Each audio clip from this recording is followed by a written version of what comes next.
Nos últimos tempos, o tópico taxa Selic chama muita atenção dos brasileiros. E até hoje, se você fazer uma rápida pesquisa, você vai ver que muitas empresas, muitas instituições estão falando que a Selic, neste ano de 2025, pode chegar a ter 15%. Mas o que de fato é a taxa Selic? Bom, me acompanhe para isto.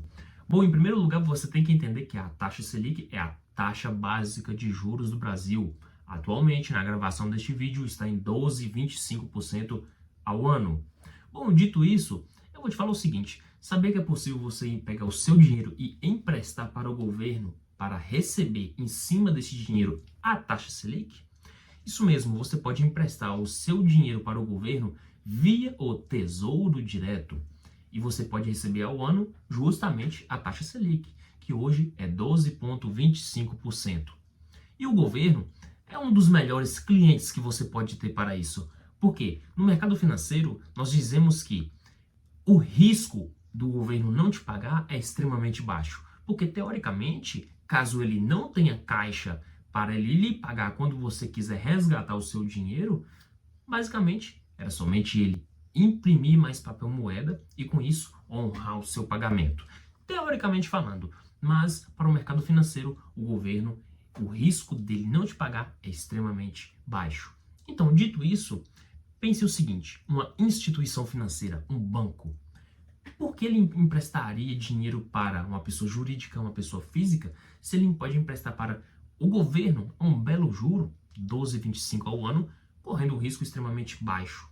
Não tem um porquê, né, ele emprestar para uma pessoa jurídica ou física.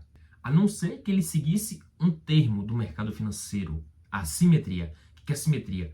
Ela diz que quanto maior o risco você está correndo, maior tem que ser o seu potencial de retorno. Ou seja, uma instituição financeira, sim, ela empresta o seu dinheiro para pessoas jurídicas e físicas em meio a períodos onde a taxa Selic está alta, só que com juros mais elevados para compensar o risco maior. Então, quando a taxa Selic está alta, o acesso ao crédito fica mais caro também. E dito isso, aqui entramos em outro ponto. A taxa Selic, quando ela sobe, ela é muito utilizada para controlar a inflação. Bom, vamos trabalhar com exemplos para ficar melhor. Você sabe como as empresas costumam se alavancar, costumam crescer muito seus negócios? Justamente com a alavancagem, com o capital emprestado das instituições. Mas, como eu disse, quando a taxa Selic está alta, o acesso ao crédito também fica mais caro. Então, você para e pensa: um empreendedor, ele não é nada besta, não é nada bobo. Então, ele olha para a instituição financeira, olha para a taxa elevada de juros que está sendo cobrada e pensa: para mim não é viável, para mim não compensa. Então, muitos brasileiros, em sua maioria, começam a pensar assim: o crédito está muito caro, para mim não vale a pena. Então, eu não vou correr este risco. Eu prefiro ficar com o meu negócio um pouco menor e tentar prosseguir com ele dessa forma. Só que a questão é porque a grande maioria do Brasil vai pensar dessa forma neste período. Como eles não vão conseguir expandir muito os seus negócios, a economia vai começar a esfriar. O PIB vai dar uma retraída, não vai crescer muito por conta da retração dos investimentos, certo? Como a economia está esfriando, o que o empreendedor pensa?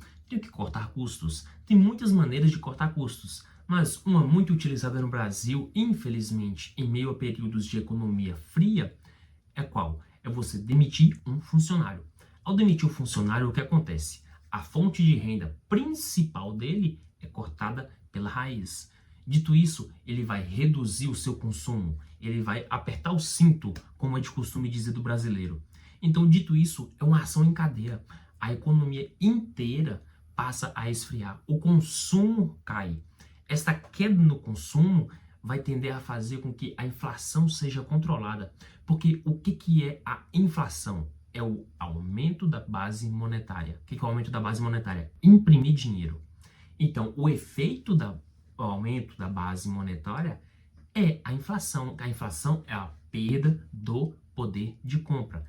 Só que, preste atenção, para o dinheiro perder o poder de compra, a nação imprime mais dinheiro e esse dinheiro tem que circular na economia. Mas com a economia fria, devido à alta taxa de juros, o dinheiro não vai circular. Então, este impacto do aumento da base monetária não vai acontecer no brasileiro rápido. vai ser mais lento, que vai tender a controlar a inflação e deixar ela no nível mais baixo.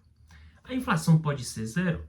Bom, teoricamente falando, ela poderia até ser, mas ela não é pelo fato dela ser interessante para o governo. Mas esse é um tópico para outro vídeo, certo? Mas, dito isso, é assim que a taxa Selic funciona para controlar a inflação. Ela, quando está alta, ela tende a esfriar a economia que controla a inflação. Da mesma forma, é o contrário. Quando a taxa Selic está muito baixa, como na pandemia, que ela estava em 2%, o acesso ao crédito fica muito barato. Então, muitos empreendedores, pessoas jurídicas, físicas, começam a pegar crédito para investir em seus negócios e alavancar seus negócios. Com isso, muito dinheiro gira na economia e também com isso a circulação do dinheiro em si, basicamente, que tende o quê? Tende a pressionar a inflação para cima. Claro que quando o PIB, que é a produção interna bruta do país, sobe, acompanha essa circulação do dinheiro, a inflação tende a ficar controlada. Mas para o PIB ter de fato um crescimento muito grande, expressivo para acompanhar este crédito circulando na economia, teria que ser algo bem expressivo, certo? Mas de uma forma geral, é assim que a taxa Selic funciona. Bom, dito isso, eu fico por aqui. Espero que eu tenha te ajudado de alguma forma a esclarecer este ponto. Então, fico por aqui. Até mais.